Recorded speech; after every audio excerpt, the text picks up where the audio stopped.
ठीक है जी, this is question number 9। A very important question, because question बहुत कम है ना। आप मेरे मुंह से हर क्वेश्चन के लिए मोस्टली इंपॉर्टेंट वर्ड सुनोगे। अब आप बोलोगे मैं हर एक के लिए बोल रही हूँ इंपॉर्टेंट है। एक्चुअली क्वेश्चन है इतने कम। अब क्वेश्चन नंबर 1 2 3 6 ये इंपॉर्टेंट नहीं है, बिकॉज ये बहुत ही कैजुअल से सिंपल से क्वेश्चन है। और इतने सिंपल क्वेश्चन मतलब 1 मार्कर में 2 मार्कर में आ सकते हैं, बट फिर भी इतने डिफिकल्ट नहीं थे। लेकिन उसके बाद हमारे पास क्वेश्चन ऑलरेडी 13 ही क्वेश्चन हैं, उन्हीं में से क्वेश्चन आने हैं, तो ऑब्वियसली हर क्वेश्चन इंपॉर्टेंट होगा। ठीक है, तो यहाँ पे क्या दिया हुआ है हमें, दो हमें टेंजेंट दिए हैं पैरेलल। ठीक है, दो टेंजेंट दिए हैं पैरेलल। आप यहाँ पर एरो लगाएंगे तो भी ठीक रहेगा, बिकॉज ये लाइन सेगमेंट नहीं है, ये लाइन है। तो आप इसको दोनों तरफ से ऐसे एक्सटेंड कर सकते हो। ये हमारे पास एक्स वाई और X dash Y dash parallel tangent है। अब पैरेलल टेंजेंट की एक प्रॉपर्टी है जो हमने अभी मैंने आपको मिस कराई है, मतलब मैंने बाद में कराने के लिए बोला है आपको। That is question number 4। Question number 4 में कहता है कि जो पैरेलल टेंजेंट होती है ना, वो हमेशा डायग्राम के डायामीटर के एंड से पास होती है। या फिर इन अदर वर्ड्स, अगर डायामीटर है, कोई भी डायामीटर है, एक सर्कल के इनफाइनाइट डायामीटर्स होते हैं, तो जो डायामीटर है उसके एंड पॉइंट पे जो परपेंडिकुलर लाइन अगर आप लोगे, ये डायमीटर है।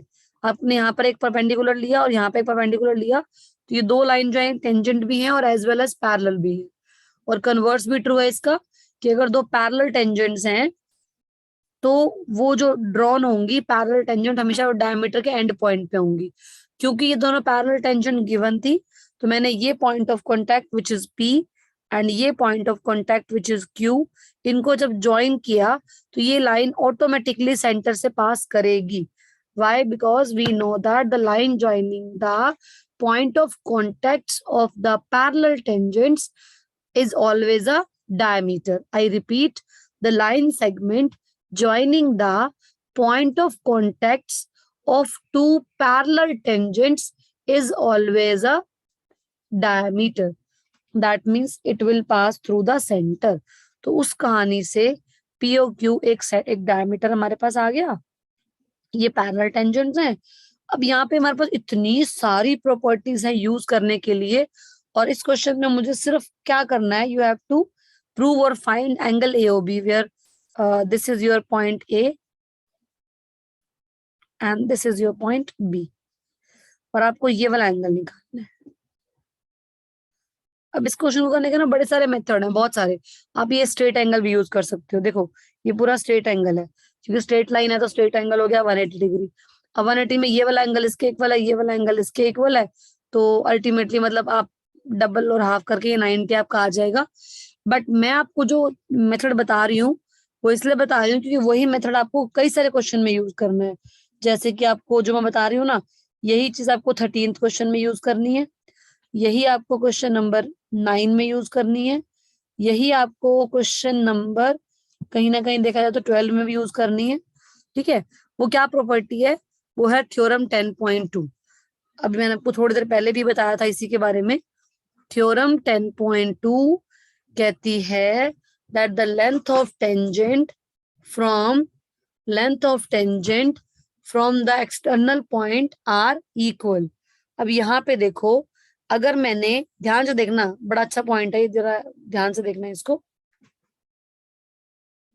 अगर आपने यहाँ पे एक ही पॉइंट लिया, ठीक है, और आपने यहाँ पे दो टेंजेंट, सॉरी टेंजेंट तो लग ही नहीं रही है, मुझे लाइन देने दो स्ट्रेट। आपने एक टेंजेंट सपोज ऐसे लिया और एक टेंजेंट आपने ऐसे लिया, ठीक है, एक ही पॉइंट हुआ ना बाहर। आपने एक्सटर्नल पॉइंट जो लिया वो एक ही लिया, ठीक है। अब यहाँ पे हमारे पास बनते हैं दो ट्राइंगल्स, ये सेंटर है, ये पॉइंट ऑफ कांटेक्ट से ज्वाइन किया, और ये आपने सेंटर को यहाँ से ज्वाइन किया। ट्राइंगल कितने बने, कितने ट्राइंगल बने बच्चों? ट्राइंगल कितने बने? दो, दो ट्राइंगल बने। लेकिन अगर मैं एक पॉइंट और ले लेती हूँ इस साइड पे भी, ठीक है, मान लेते हैं मैंने इसको ही एक्सटेंड करके यहाँ पे एक और पॉइंट ले लिया, और ऐसे, एक सेकेंड, अगर मैंने यहाँ से भी ऐसे ले लिया, ठीक है, और अब भी मैंने क्या किया, इसको ज्वाइन कर दिया। मैंने एक काम करती हूँ, डिफरेंट कलर यूज कर लेती हूँ। मैं इन दो पेयर के लिए रेड यूज कर रही हूँ। तो ये हो गया मेरा एक पेयर ऑफ ट्रायंगल, 1 एंड 2। ठीक है जी। और दूसरा पेयर हो गया मेरे पास, मान लेते हैं ग्रीन। तो ये हो गया मेरा दूसरा पेयर। हमने जब 2 पॉइंट बाहर लिए तो मेरे 2 पेयर ऑफ ट्रायंगल बन गए। ठीक है। अगर मैं ले लेती हूँ तीसरा पॉइंट और यहाँ पर, मान लीजिए ब्लू ले लेती हूँ मैं, मान लेती हूँ मैं तीसरा पेयर यहाँ पर, और इसको भी मैंने यहाँ से ज्वाइन कर दिया, इसको इधर कर दिया। 3 पेयर हो गए ट्रायंगल के। तो आप एक बात देखो, जितने भी पॉइंट्स बाहर होंगे ना, उतने ट्रायंगल्स के पेयर बनते जाएंगे और वो आपस में कॉन्ग्रुएंट होंगे। बाय ये रेडियाई इसके इक्वल, ये लाइन कॉमन, ये एंगल 90, RHS ट्रायंगल ये कॉन्ग्रुएंट, ये वाले दोनों ट्रायंगल कॉन्ग्रुएंट, ये वाले ट्रायंगल भी कॉन्ग्रुएंट, है ना। तो इस तरह से हमारे ट्रायंगल्स कॉन्ग्रुएंट हो जाएंगे। तो यही सेम अगर मैं यहाँ लगाती हूँ तो मेरा ये वाला ट्रायंगल और ये वाला ट्रायंगल कॉन्ग्रुएंट है। मैं नाम लिख देती हूँ और यहाँ पे मैं 90 भी बना देती हूँ। ट्रायंगल्स हैं OPA, OPA is congruent to triangle, इसका नाम क्या था, सी, OCA, ट्रायंगल OCA। ठीक है, OCA। ये दो ट्रायंगल हमारे कॉन्ग्रुएंट हो गए। अब इससे मुझे क्या रिजल्ट मिला, angle 1 is equal to angle 2 by CPCT। ठीक है, 1 is equal to 2 by CPCT, ये आपका रिजल्ट आ गया। सिमिलरली हम लेते हैं नीचे वाले ट्रायंगल्स। सिमिलरली मैंने हालांकि अभी तो प्रूफ इसका भी नहीं लिखा, तो मैं भी ये वर्ड नहीं लिखती हूँ। आप प्रॉपर से प्रूफ लिखोगे तो आप लिखोगे OA is equal to OA common, OP is equal to OC radii of the same circle, angle OPA is equal to angle OCA, each 90. So triangles are congruent by CPCT. ठीक है, triangles हो गए हमारे congruent by RHS। Sorry, मैंने बोल दिया by CPCT। Triangles are congruent by RHS and angle 1 is equal to 2 by CPCT। Similarly आपके पास नीचे वाले ट्रायंगल्स भी कॉन्ग्रुएंट आ जाएंगे, और यहाँ पे मैंने इसका नाम दे दिया 3 और इसका नाम दे दिया मैंने 4। तो यहाँ से आ गया angle 3 is equal to angle 4। अब पैरेलल लाइन की प्रॉपर्टीज हम यूज करेंगे यहाँ पर। पैरेलल लाइंस की प्रॉपर्टी होती है कि को इंटीरियर एंगल्स क्या होते हैं, सप्लीमेंट्री। को इंटीरियर एंगल्स यहाँ पर क्या बन रहे हैं, ये लाइन है और ये लाइन है, पैरेलल है। कंप्लीट एंगल ए को मैं देखूं अगर ये वाला, और कंप्लीट एंगल बी में देखती हूँ, तो ये दोनों एंगल होते हैं को interior. When two parallel lines are intersected by a transversal, तो इधर हो या इधर हो, जो ये अंदर वाले एंगल होते हैं इन्हें बोलते हैं को इंटीरियर एंगल्स, और ये एंगल्स सप्लीमेंट्री होते हैं, इनका सम 180 डिग्री होता है। तो वहां से मेरे पास आ गया angle 1 plus angle 2 plus angle 3 plus angle 4 is equal to 180 degree. इसको ध्यान से करना, क्योंकि अगर ये वाला क्वेश्चन आ गया तो क्वेश्चन नंबर 12 13 अपने आप आ जाएंगे, वो बिल्कुल सेम ही है। 1 plus 2 plus 3 plus 4 is 180 degree. But आपने बोला था कि 1 और 2 इक्वल है, 3 और 4 इक्वल है। तो मुझे क्योंकि ट्राइंगल ओ में इंटरेस्ट है, मतलब मुझे ट्राइंगल AOB में इंटरेस्ट है, मुझे ट्राइंगल AOB में इंटरेस्ट है। और ट्राइंगल AOB के अंदर आपको एंगल O निकालना है या प्रूव करना है। तो अगर आप एंगल 2 और 1 निकाल लेंगे, 180 में से माइनस कर देंगे, तो ये बच जाएगा। अब यहाँ से मैं 1 और 2 चाह रही हूँ, सॉरी 1 एंड 3, सॉरी 1 एंड 3, ये 3 लिखा हुआ मैंने गलती से इसको 1 पढ़ लिया। 2 एंड 3 आपको ट्राइंगल OAB लेना है, जिसमें आपको एंगल O निकालना है। तो मैं एंगल 2 और एंगल 3 निकाल के 180 में से माइनस कर दूंगी, एंगल O आ जाएगा। 2 और 3 निकालने के लिए 1 प्लस 2 को मैं डबल एंगल 2 लिख रही हूँ, 3 प्लस 4 को मैं डबल एंगल 3 लिख रही हूँ, इज इक्वल टू 180 डिग्री। 2 यहाँ से कॉमन ले लिया, जो कॉमन लिया है वो वहां जाके डिवाइड हो जाएगा, that will come out 90 degree. So angle 2 plus 3 is 90 degree. So in triangle AOB using angle sum property, angle AOB, angle sum property, angle AOB plus angle 1 plus angle 3 is equal to 180 degree. 1 + 3 की value कितनी है? 90 degree. यहाँ पे 90 लगा दिया, is equal to 180 degree. जब आपको ये ए और बी निकालना है तो आप इसको 90 को उधर लेके चले जाओगे, माइनस हो जाएगा और that is equal to 90 degree. तो हमने यहाँ पर पहले तो ट्राइंगल कॉन्ग्रुएंट किए, 1 is equal to 2, similarly 3 is equal to 4। फिर हमने कहा कि ये पूरा एंगल और ये वाला पूरा एंगल कोइंटीरियर एंगल है, सप्लीमेंट्री। अब आप बोलोगे मैम इतना सब कुछ ये वाला बताना था तो आप बार बार डायग्राम ये डायमीटर के ऊपर क्यों इतना प्रेशर दे रहे थे? क्योंकि हम इसको यहाँ की स्ट्रेट लाइन से भी प्रूव कर सकते थे। सिमिलरली हम बोल देते कि 1 इज इक्वल टू 2 है, 3 इज इक्वल टू 4 है, पूरे का सम 180 है। इसको डबल 1 करके डबल वो करके मतलब हम डायरेक्टली भी कर सकते थे, बट मैंने जानबूझ के ये वाले एंगल्स लिए क्योंकि हम इसका यूज आगे भी करने वाले हैं। तो ये आपको समझ में आ जाएगा। अगर मैं आपको अभी साथ साथ ही क्वेश्चन नंबर 13 पढ़वा दूं तो 13 में सिर्फ बच्चों को ना डायग्राम ड्रॉ करने में दिक्कत आती है, बिकॉज लैंग्वेज में क्वेश्चन आता है, बच्चे लैंग्वेज समझ नहीं पाते हैं। एक बार 13th क्वेश्चन की लैंग्वेज पढ़ना जरा। 13th क्वेश्चन पढ़ो एक बार। 13th क्वेश्चन पढ़ो एक बार। Read it 2 times. शायद एक बार में समझ में नहीं आएगा, 2 बार 3 बार पढ़ना, फिर मैं आपसे बात करती हूँ। 13th क्वेश्चन नहीं, हाँ 13th पढ़ो। ये जो लिखवाया ये मैंने, ये आपको मैंने 9th लिखवाया है। 13th पढ़ो एक बार आप।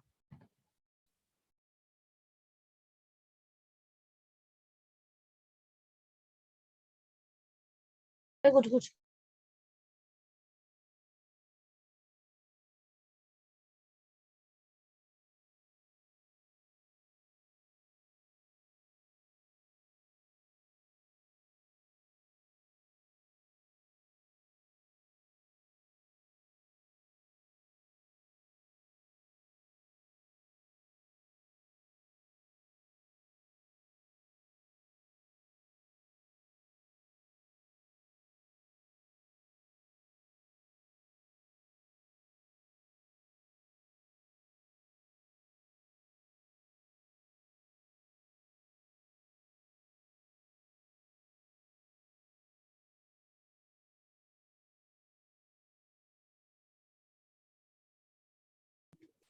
हाँ जी बेटा, पढ़ लिया। मैंने टाइम ज्यादा दिया बिकॉज इसको समझने में टाइम चाहिए था आपको, इसीलिए। Yes, ma'am. Prove that opposite sides of quadrilateral circumscribing a circle subtend supplementary angles at center of the circle। बच्चों को स्टेटमेंट ही समझ में नहीं आती है।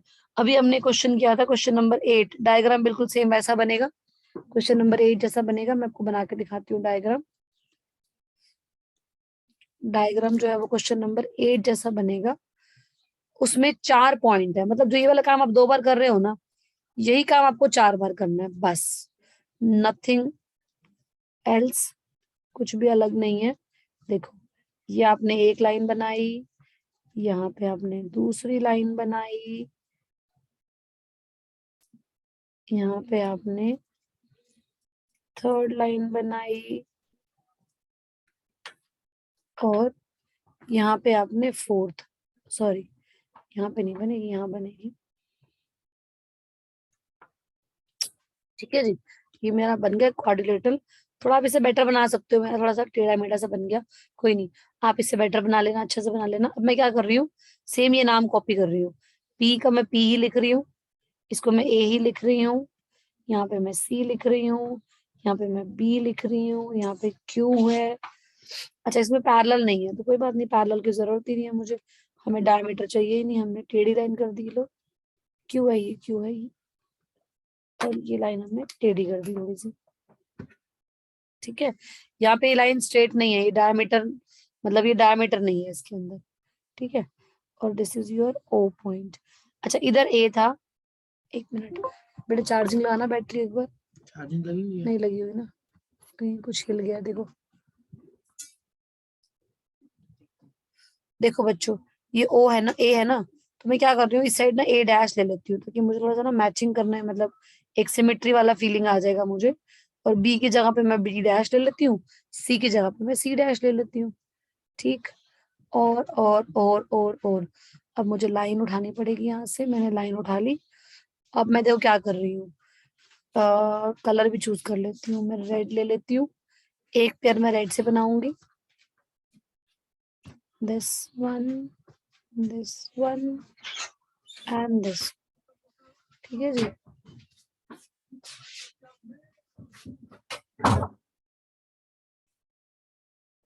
एक पेयर हो गया जी। ओके, दूसरा पेयर कौन से कलर से लूं? ब्राउन ले लूं, ब्राउन। तो ये मैं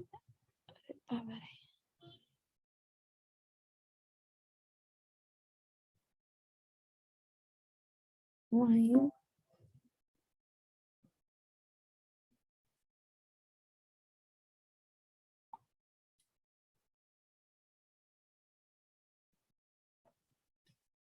तो अब आपके पास ना, जैसे हमारे पास क्वेश्चन नंबर 8 में, 9 में, क्वेश्चन नंबर 9 में हमारे पास कितने पेयर बन रहे थे? 2 पेयर ऑफ ट्रायंगल्स। अब हमारे पास 4 पेयर बनेंगे। पहले मैं आपको स्टेटमेंट समझा दूं, बाद में मैं क्वेश्चन कराऊंगी आपको। स्टेटमेंट ही समझ नहीं आती है। प्रॉब्लम क्या होती है, टीचर ने आपके सामने डायग्राम बना के परोस दिया, आपको बता दिया कि बेटा इसमें ये गिवन है और ये प्रूव करना है, और आपने अकॉर्डिंगली दिमाग लगाया, क्वेश्चन कर दिया और खुश हो गए कि भैया हमने तो क्वेश्चन खुद किया है। लेकिन ये नहीं पता कि वो डायग्राम टीचर ने खुद बना के दिया था आपको। ठीक है जी। तो डायग्राम नहीं बना पाओगे तो क्वेश्चन स्टार्ट कैसे करोगे? तो आपको फोकस करना है अपने क्वेश्चन की लैंग्वेज पे। एग्जाम में आपके साथ ना कोई टीचर जाएगी, ना कोई हेल्प बुक जाएगी, ना कोई सपोर्ट जाएगी। आपके पास कौन जाएगा एग्जाम में आपके साथ? सिर्फ स्टेटमेंट। तो आपको दोस्ती करनी है स्टेटमेंट के साथ। आपको इंग्लिश समझ में आनी चाहिए, आपको स्टेटमेंट, चाहे वो ट्रिग्नोमेट्री हो, चाहे वो एपी हो, चाहे वो सरफेस एरिया वॉल्यूम हो, या सर्कल, जो वट एवर। आपको जब तक किसी सामने वाले बंदे की बात समझ में नहीं आती है, मैंने आपको एग्जाम्पल भी दिया था उस टाइम एक, कि जैसे मान लो मेरा बेटा छोटा है, मैं उसको बोलती हूँ कि बेटा 5 और 7 क्या बड़ा है, तो वो बता देता है कि कौन सा बड़ा है। ठीक है। या बोलती हूँ विच इज ग्रेटर, वो बता देता है। लेकिन जब मैं उसे बोलती हूँ कि बेटा कंपेयर 5 एंड 7, तो वो पूछता है कि मैम व्हाट इज कंपेयर, मामा क्या होता है कंपेयर, क्या होता है? तो अगर आपको इंग्लिश के वर्ड्स, उनका मीनिंग, उनका परसेप्शन समझ में नहीं आ रहा, तो आप स्टेटमेंट के according you will not able to decide कि करना क्या है। डायग्राम ही नहीं बना पाओगे। अब वो यहाँ पे क्या कह रहा है कि prove that opposite sides of quadrilateral circumscribing a circle. यहाँ पे रुक जाओ। पहले आप क्वाड्रिलेटरल बनाओ। आपको पता होना चाहिए कि सर्कमस्क्राइबिंग का मतलब होता है कवर करना। तो एक क्वाड्रिलेटरल जो सर्कल को सर्कमस्क्राइब कर रहा है, मतलब उसके बाहर बन रहा है। तो आपने एक सर्कल बना लिया, उसके बाहर एक क्वाड्रिलेटरल बना लिया। उसके बाद क्या कह रहा है वो?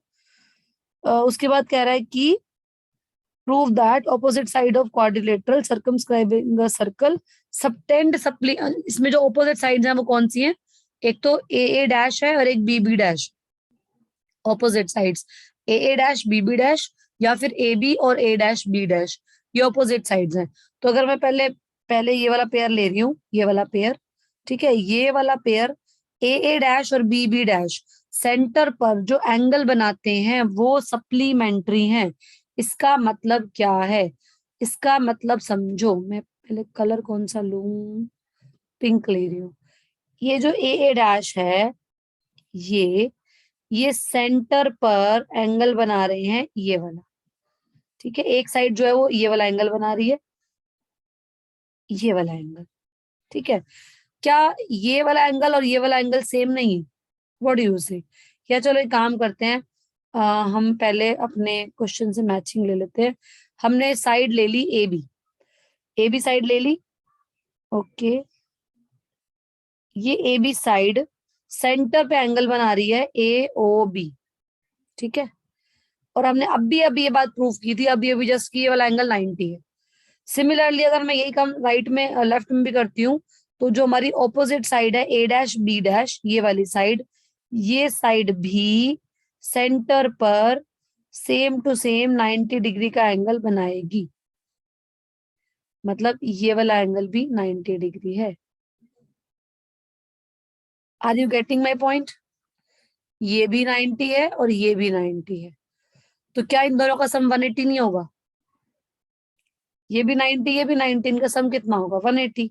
तो मुझे यही तो प्रूव करना है, मुझे प्रूव करना है opposite sides subtend supplementary angle at center. Opposite sides subtend supplementary angle at center. These are the opposite sides. These are the angle at the center. And इनका सम 180 है तो ये सप्लीमेंट्री हो गया. मुझे प्रूव क्या करना था कि ऑपोजिट साइड मतलब एक साइड ए बी और एक साइड ए डैश बी डैश, ये है opposite sides. Subtend angle at centre मतलब ए ओ बी और A dash O B dash, दोनों एंगल जो है ये मिलके क्या है, सप्लीमेंट्री. मुझे ये चीज प्रूव करनी है. This is to prove, this is to prove. ठीक है. अब इसको प्रूव करने के लिए अगर मैं पहला वाला पार्ट देखती हूँ, मेरा एंगल कितना आ रहा है 90 डिग्री. ये 90 डिग्री है जो मैं प्रूव कर चुकी हूँ. ये सिमिलरली 90 डिग्री आ जाएगा तो 90 प्लस 90 180 हो गया. दैट मीन सप्लीमेंट्री है. अब रही बात बाकी दो एंगल्स की, ऑपोजिट वाले एंगल्स की. अच्छा एक गलती मत करना प्लीज, बहुत सारे वजह से क्रॉस कर देते हैं सिंपली कि भैया ये तो वर्टिकली ऑपोजिट एंगल है. Not at all, not at all. ये लाइन बिल्कुल भी स्ट्रेट नहीं है. मतलब हमें नहीं पता है कि नहीं है. दैट मे बी और that may not be, because बाहर का क्वाड्रिलेटरल ऑर्डिनरी है. इसीलिए आपने देखा मैंने भी बिल्कुल ऑर्डिनरी बनाया था, बिना सोचे बिना मापे ऐसे ही बना दिया. और अगर आप ट्रायंगल ऑर्डिनरी बनाते हो तो अगर आपको ज्वाइन करना है पहले ओ के साथ फिर बी के साथ, तो ये लाइन स्ट्रेट नहीं होगी. इनमें से कोई भी डायमीटर नहीं लिया मैंने. डायमीटर तब होता है जब ये लाइन पैरेलल होती है, लेकिन मैंने क्वाड्रिलेटरल की ऑपोजिट साइड्स पैरेलल नहीं ली हैं, because my quadrilateral is not a parallelogram, it's an ordinary quadrilateral. ठीक है. तो इसमें हमारा लाइन कोई भी डायमीटर नहीं आएगा. तो आपका ये वर्टिकली ऑपोजिट एंगल नहीं है. वर्टिकली ऑपोजिट एंगल कब होता है, जब क्रॉस बनता है इससे. बट हमारे पास कुछ कोई लाइन ऐसी है, कोई लाइन ऐसी है, कोई लाइन ऐसी है. Just a second. कोई लाइन ऐसी है और कोई लाइन ऐसी है, तो यू कैन नॉट से कि ये वर्टिकली ऑपोजिट एंगल्स है. वर्टिकली ऑपोजिट एंगल नहीं है. और अब मैं बात कर रही हूँ दूसरे वाले पेयर की.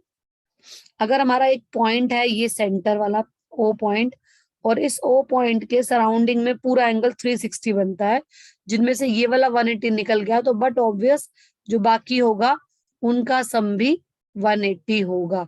और वैसे तो एक सिंपल सी बात ये है कि ये भी 90 है, ये भी 90, ये भी 90, ये भी 90, तो ये भी सप्लीमेंट्री है और ये भी सप्लीमेंट्री है. तो हमने दोनों पेयर यहाँ पर प्रूव हो गए हमारे. A O A dash plus B O B dash. जिन बच्चों को डैश में प्रॉब्लम होती है कि मैम डैश में हमें कंफ्यूजन होती है, हमें डैश नहीं समझ में आता, वो इसके नाम चेंज कर सकते हैं. DEF कुछ भी रख सकते हैं अपने चॉइस के हिसाब से. तो ये हमारा क्वेश्चन नंबर 13 हो गया. अब ये एक्सप्लेनेशन पार्ट हो गया, बट मुझे लिखवाना है आपको इसको. ठीक है. 11 मैंने पहले बताया था आपको, 11 बता दिया. 5th हो गया, 6th हो गया, 7th हो गया, 8th हो गया, 9th हो गया, 10th और देख लेते हैं क्योंकि 10th भी आपके सामने ही है. Prove that angle between two tangents, angle between two tangents, ये भी आप कर चुके हो ऑलरेडी. बहुत ही सिंपल है. ये रब कर दूं जो सामने स्क्रीन पे दिख रहा है आपको, या फिर मैं यहाँ पे भी यस मैम. चलो ठीक है. क्वेश्चन नंबर ले रही हूँ मैं 10th. इस पे भी आप होमवर्क, मैंने होमवर्क डाला अपनी नोटबुक के अंदर क्योंकि ये भी होमवर्क क्वेश्चन है, बच्चों वाला क्वेश्चन है, मतलब खुद करने वाला.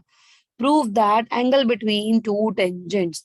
सबसे पहले दो टेंजेंट ड्रॉ कर लो.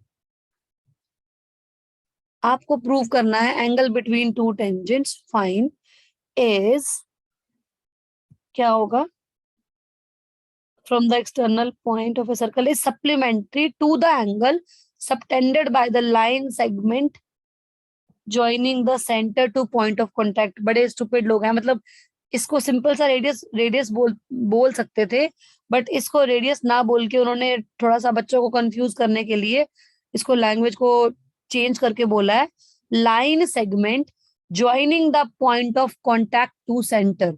line segment joining the point of contact to center is actually radius, so they can simply use the word radius but they have not. तो कोई बात नहीं. तो हमें क्या प्रूव करना है, हमें प्रूव करना है कि ये वाला एंगल और ये वाला एंगल सप्लीमेंट्री है. It is a very much obvious sub point.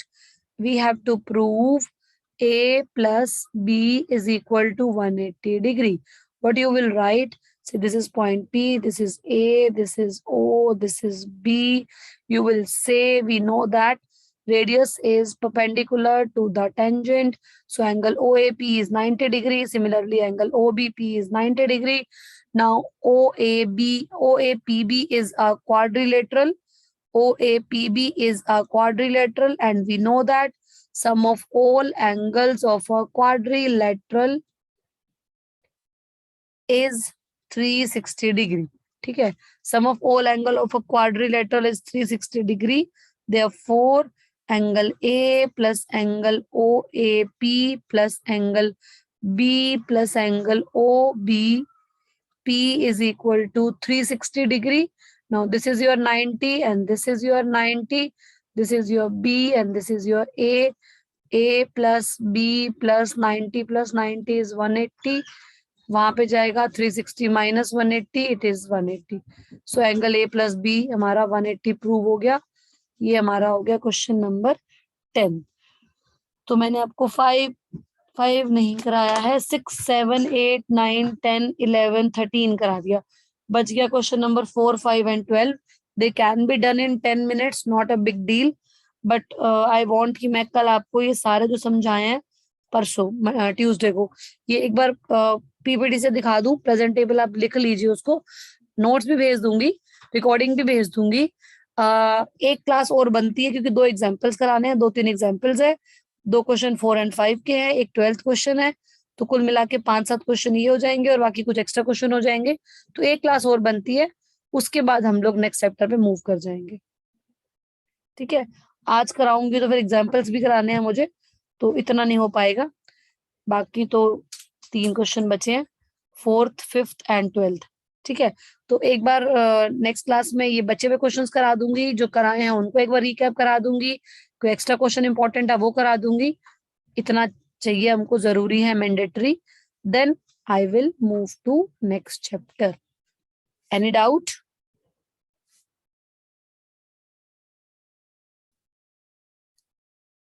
Any doubt? Ashish, Harshita? Yes, ma'am. I said, any doubt? No, ma'am. Clear है. ठीक है, नेक्स्ट क्लास में कंप्लीट करेंगे. उसके बाद कौन चैप्टर स्टार्ट करना मुझे बता दो एक बार आप. Ma'am, statistics. Fine, perfect. After that we will, मतलब ट्यूसडे के बाद थर्सडे मैं स्टार्ट कराती हूँ स्टैटिस्टिक्स. ठीक है, चलो. Yes, ma'am. Okay, bye bye. Bye.